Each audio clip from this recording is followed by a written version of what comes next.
Kalau kamu mengerjakan sesuatu, nikmati pekerjaan itu. Iya. Itu.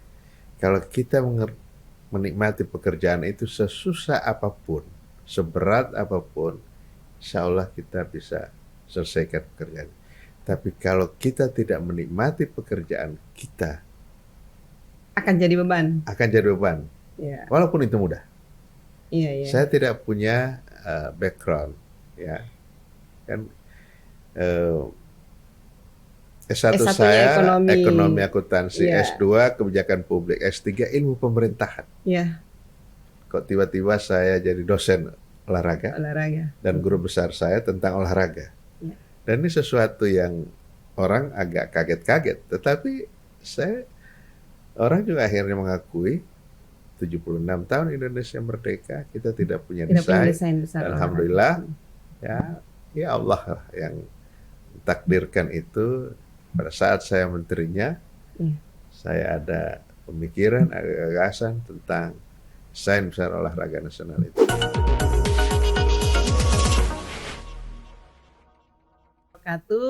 Jumpa lagi di Femi Udoke Podcast. Podcast yang selalu menginspirasi. Dan kali ini inspirator saya adalah Menteri Pemuda Olahraga Bapak Profesor Dr. Zainuddin Amali MSI. Assalamualaikum Pak. Waalaikumsalam warahmatullahi wabarakatuh. Salam olahraga. Salam olahraga. Ya, seharian ini beraktivitas tapi sampai sekarang masih semangat. Ya, Menteri Olahraga harus selalu semangat. Harus fit. Iya, tapi lebih muda ini Pak, kelihatan. Karena ngurusin pemuda. Ngurusin pemuda harus lebih muda. Iya. Ya, ini yang kesekian kalinya pulang kampung ya. Dan alhamdulillah pulang kali ini sudah jadi profesor. Selamat dan profesornya karena kebijakan olahraga. Ya, sport policy. Ya, kebijakan olahraga dan ya sejak di zaman Pak ZA, Pak Menteri, olahraga ini semakin bersinar. Apalagi kemarin dengan adanya Perpres nomor 86 tentang DBON tahun 2021 ya. Yang semakin membuat olahraga kita lebih diperhitungkan, prestasi di mana-mana. Mungkin Pak Menteri bisa menceritakan apa sih awal mulanya, kenapa sih harus ada DBON? Karena ini menurut saya tidak pernah dipikirkan oleh menteri-menteri sebelumnya. Ya, pada saat saya pertama ditunjuk untuk menjadi Menteri Pemuda dan Olahraga, saya sempat tanya kepada Pak Presiden, kira-kira apa yang harus saya lakukan. Kan beliau menyampaikan yang pertama adalah soal tata kelola. Kita tahu di Kementerian Pemuda dan Olahraga itu pada saat itu memang tata kelolanya harus banyak kita perbaiki. Dan kemudian beliau juga menitipkan tentang olahraga. Nah, itu kita kerjakan, tetapi masih kalau ibarat mobil, itu kira-kira kita masih jalan dengan gigi dua. Oke. Nah, bertepatan dengan peringatan Hari Olahraga Nasional ke-37 tahun 2020, pada saat Pak Presiden memberikan sambutan arahan, itu belum menyampaikan kepada saya, yang videonya ada itu, saya sudah pernah perlihatkan dan mungkin Femi juga sudah pernah lihat ya.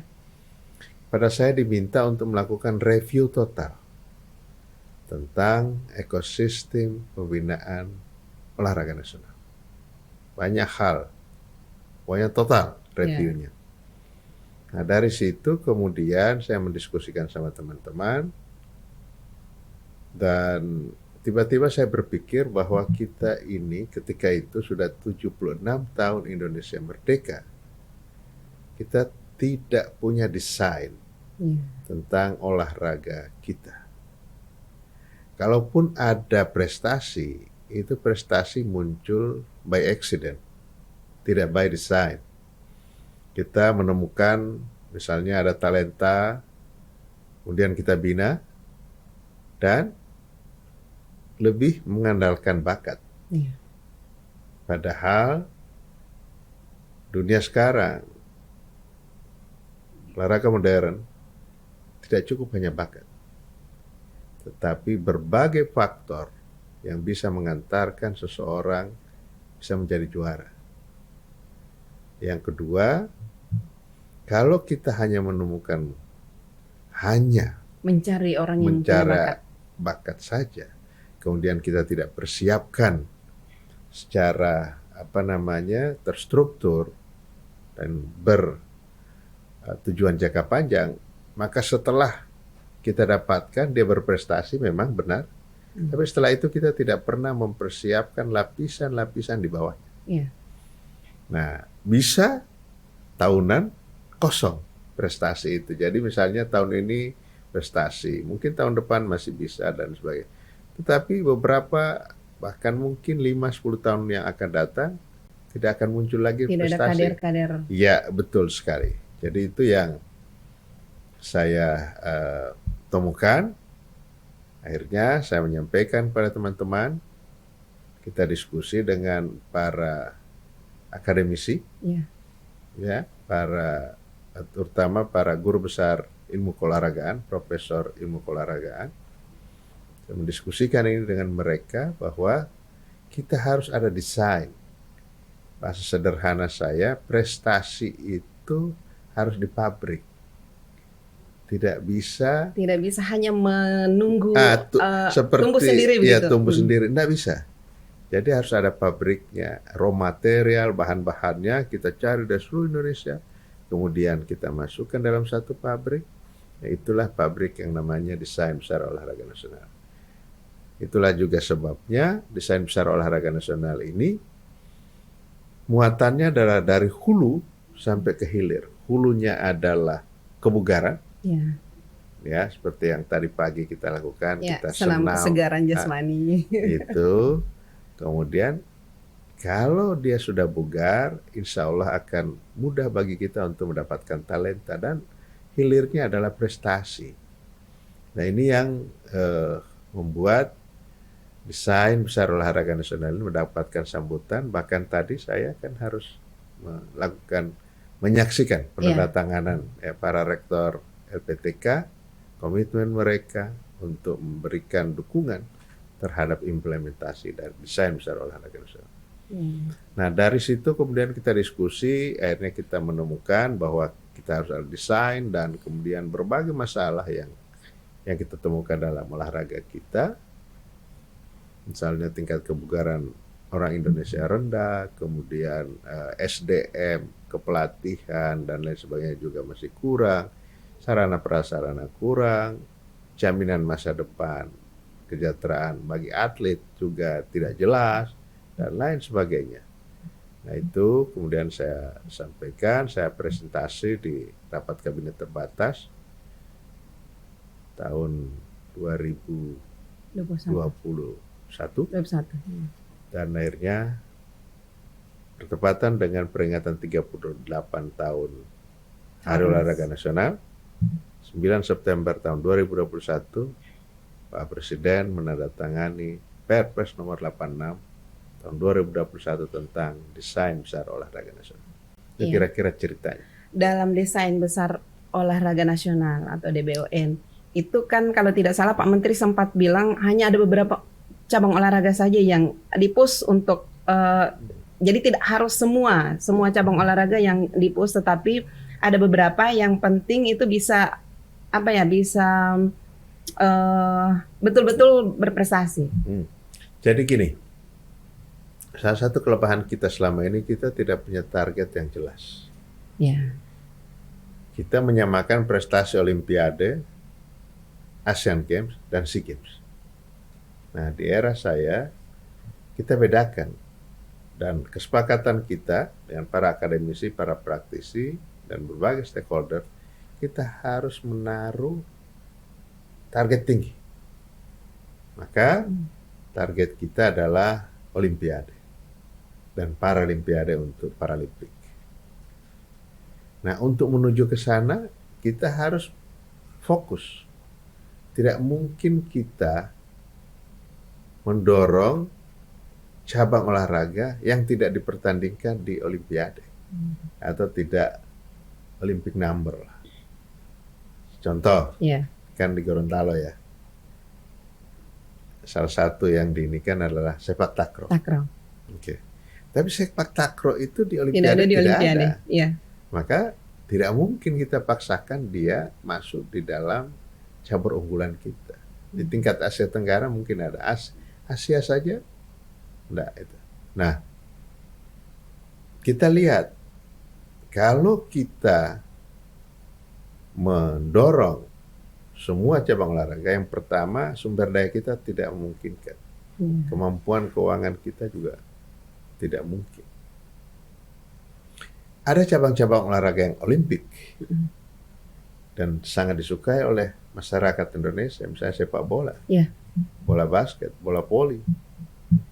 Tetapi karena hitungan prestasi tenis, prestasi belum memungkinkan, sehingga kita tidak dorong dia di prestasi, tapi di industrinya. Akhirnya disepakati kita menetapkan kriteria cabang-cabang olahraga yang mengandalkan teknik dan akurasi. Itu kriteria. Jadi yang pertama adalah dia Olympic number atau dipertandingkan di Olimpiade. Yang kedua, dia adalah cabang olahraga yang mengandalkan teknik dan akurasi. Dan tentu yang ketiga, kita lihat perjalanan prestasinya 10 tahun terakhir. Dari 2010 sampai dengan 2020. Kita lihat rekodnya seperti apa. Maka akhirnya kita mendapatkan cabang-cabang olahraga seperti yang ada dalam DBON. Itu apa saja itu? Bulu tangkis, kemudian angkat besi, kemudian panahan, menembak, renang, dayung, kemudian sepeda ya, balap sepeda, karate, kemudian juga taekwondo, panjat tebing ya, dan panahan ya itu. Nah, kemudian juga ada 2 cabang olahraga yang belum dipertandingkan di Olimpiade. Tetapi kalau kita berhasil jadi tuan rumah Olimpiade, maka mungkin kita bisa minta itu ya. Ini cabang olahraga pencaksilat dan wushu. Ya. Jadi ini cabang-cabang olahraga yang kita dorong betul, dan mudah-mudahan misalnya seperti panjat tebing, kita punya juara dunia. Juara dunia ini tanggal 24 kita akan ada kejuaraan dunia di Jakarta. Kejuaraan dunia panjat tebing. Rekor dunianya bahkan pecah di tangan anak kita, yang terutama yang speed ya, speed itu yang ke atas yang begini. Si Kiramul Khatibin dan Frederick itu waktunya 5 detik. Berapa? 15 meter. Cepat sekali tuh. Iya, cepat sekali. Nah, kita ada peluang-peluang untuk itu. Kalau bulu tangkis oke lah ya. Kalau bulu tangkis kan Indonesia selalu. Kemudian ada panahan, ada menembak, dan itu yang kita lihat. Jadi bukan tidak mau mendorong cabang-cabang olahraga yang lain ini, tapi dengan kriteria-kriteria yang saya sampaikan, akhirnya terpilihlah cabang-cabang itu. Ada lagi satu, senam. Senam. Itu jadi 12 plus 2 jadi 14, kemudian plus 3. 3 itu adalah cabang-cabang olahraga yang industri.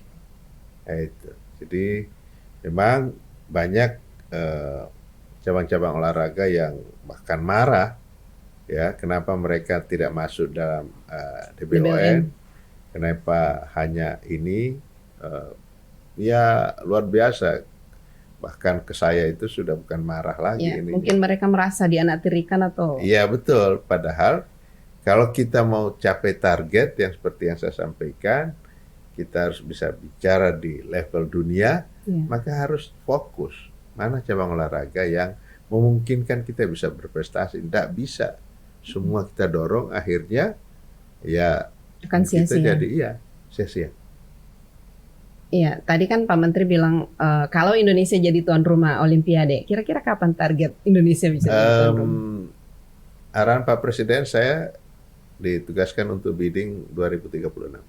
Wow. Nah, kemarin kita bidding untuk 2032, cuma memang terlambat kita. Australia sudah duluan siap, ya. Dan jadi harus mengajukan jauh-jauh hari. Harus. Ini sama dengan menjadi tuan rumah PON. Iya. Dan persaingannya luar biasa. Terakhir kemarin kan akhirnya IOC ya, IOC itu International Olympic Committee memutuskan bahwa Brisbane Australia. Padahal Australia udah pernah. Sydney dulu tahun berapa itu kan sudah pernah. Tetapi memang itulah. Ada kriterianya mungkin untuk jadi tuan rumah. Ya, pertama ketersediaan prasarana dalam negara itu, kemudian pembinaan olahraganya seperti apa, dan biasanya dukungan dari negara-negara lain. Itu. Jadi sebenarnya dari pengalaman kita sudah pernah kan, bahkan kalau tidak salah pesertanya lebih banyak, multi event yang kita sudah lakukan, yakni ASEAN Games 2018 dan ASEAN Para Games. Tetapi karena itu ibarat orang balap kan, ini sudah dia jalan duluan, baru kita akhirnya yang nyampe duluan dia. Tetapi kita tetap mengejar. Masih tercatat sebagai terbuka peluang untuk dialog. Jadi belum ini, tetapi nanti untuk 2036 mudah-mudahan saya akan kerjakan semaksimal mungkin, walaupun kita tahu 2036 itu kan menterinya bukan saya lagi. Tapi tetap ini kan untuk negara, untuk bangsa. Kita jangan melihat apakah kita nanti yang akan mengerjakan itu atau tidak, tetapi kepentingan negara, kepentingan bangsa harus kita utamakan. Iya. Tapi luar biasa ini Pak Menteri, seorang anggota DPR 4 periode. Tapi kok ketika jadi Menteri Olahraga, Pemuda dan Olahraga itu sangat kafah begitu menangani olahraga. Ada pesan dari ada senior saya. Iya. Ya. Kalau kamu mengerjakan sesuatu, nikmati pekerjaan itu. Iya. Itu. Kalau kita menikmati pekerjaan itu, sesusah apapun, seberat apapun, insya Allah kita bisa selesaikan pekerjaan. Tapi kalau kita tidak menikmati pekerjaan kita, akan jadi beban. Yeah. Walaupun itu mudah. Saya tidak punya background, ya kan.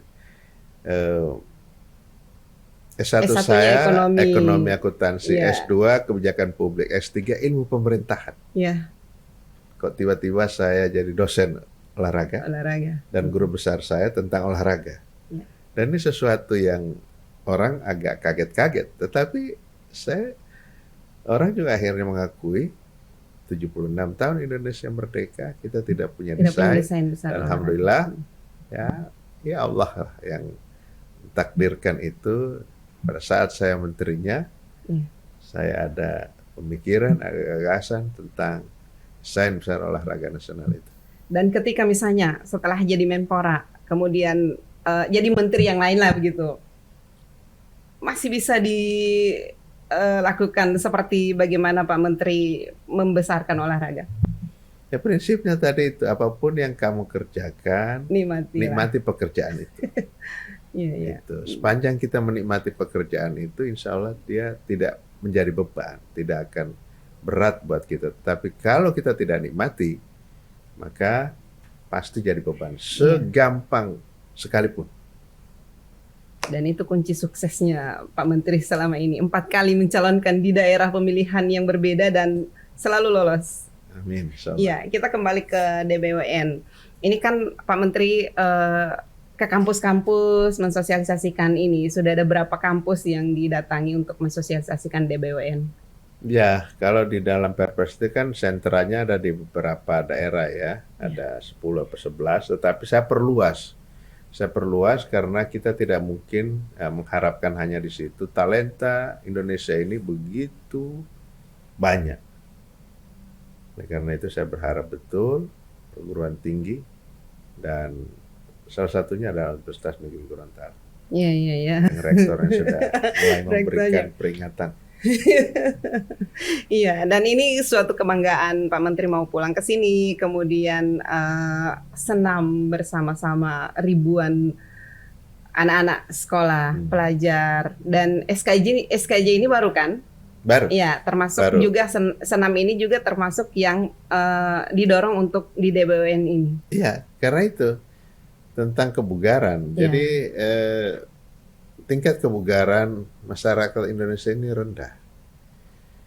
Ada contoh yang sederhana, saya ada penelitian dengan teman-teman di UNES, kan saya dosen di sana. Jadi makin rajin meneliti juga ini Pak Prof. Kita meneliti 2.000 orang di salah satu SMK di Jawa Tengah, saya tidak perlu sebut apa kabupatennya.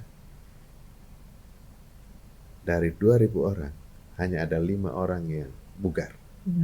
Itu bisa untuk mengetahui dia bugar atau tidak itu ukurannya seperti apa? Ada ukuran-ukuran. Ukuran yang paling sederhana, naik tangga. Bukan. Tidak usah. Langkah kaki. Langkah kaki. Iya. Untuk bugar, setiap hari minimal kita 7.000 langkah. Saya tidak tahu. Iya. Dengan kehidupan modern sekarang. Bagaimana kita menghitungnya? Kita bisa tahu bahwa kita sudah melangkah. Sekarang ini alatnya ada dan bahkan murah.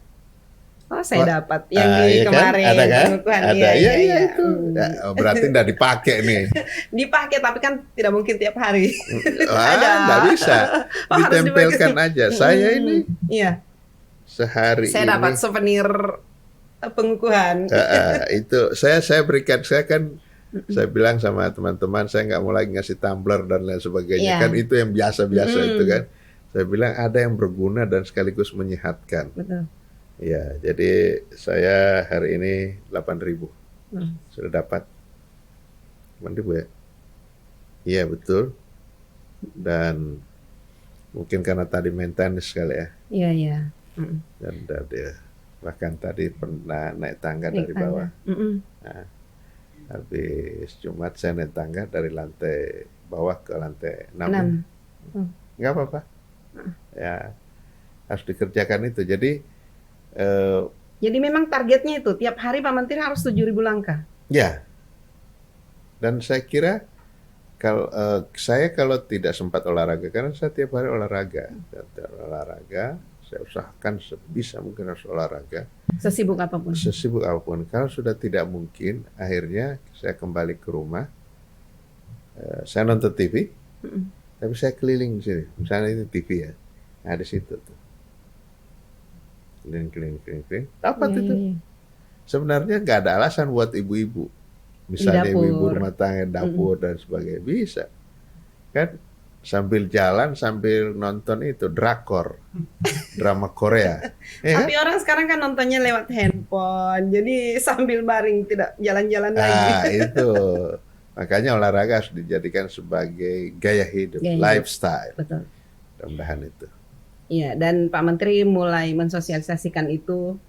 Ya, karena kebugaran itu terasa betul pada saat pandemi. Hanya mereka yang bugar, yang punya daya tahan yang bagus. Dan mereka punya imun terhadap virus. Lihat tuh banyak ya, keluarga kita, teman kita yang terkena. Ya, karena itu. Dan penyakit sekarang luar biasa. Jadi lebih baik membugarkan diri daripada kita harus mengobati. Ya. Biayanya lebih mahal.